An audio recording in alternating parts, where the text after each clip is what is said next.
Masalah app limit selalu dibipas jarang bermula dengan keputusan besar. Ia bermula dengan satu buka kunci yang kita tidak fikir panjang. Kalbu Fit, sekat gangguan, jaga ibadah, muat turun di Play Store. Mula-mula nampak macam rehat sekejap. Tapi apabila app limit selalu dibipas menang terlalu kerap, jujur dengan diri mula terasa dalam hidup harian. Masalahnya bukan teknologi semata-mata. Masalahnya bila app limit selalu dibipas masuk ke tempat yang patut dijaga. Ibadah, rehat, keluarga, kerja dan hati. Rujukan saintifik yang baik biasanya bercakap tentang pola dan kaitan, bukan janji ajaib. PubMed Mental Analysis menyebut penggunaan telefon pintar bermasalah dikaitkan dengan kemurungan, keresahan, stres dan tidur yang lebih buruk.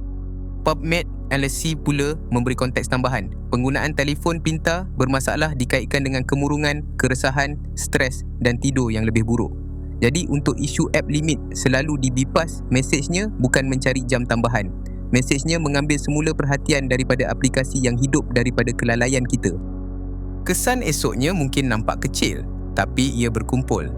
Jujur dengan diri jadi lebih susah dijaga dan hidup terasa reaktif. Dari sudut Islam, surah Al-Asr ayat 1 hingga 3 memberi arah. Masa boleh menjadi kerugian bila tidak dijaga. Dalam isu app limit selalu dibipas, perhatian juga amanah.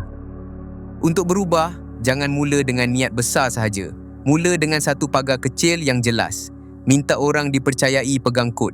Buat cukup kecil untuk dimulakan hari ini, tetapi cukup jelas untuk diukur malam nanti. Jangan cuma buang tabiat app limit selalu dibipas. Surah Al-Muminun ayat 1 hingga 3 mengingatkan orang beriman yang menjauhi perkara sia-sia. Gantikan ruang itu dengan zikir pendek, baca beberapa ayat Quran, tulis niat atau duduk sebentar tanpa skrin.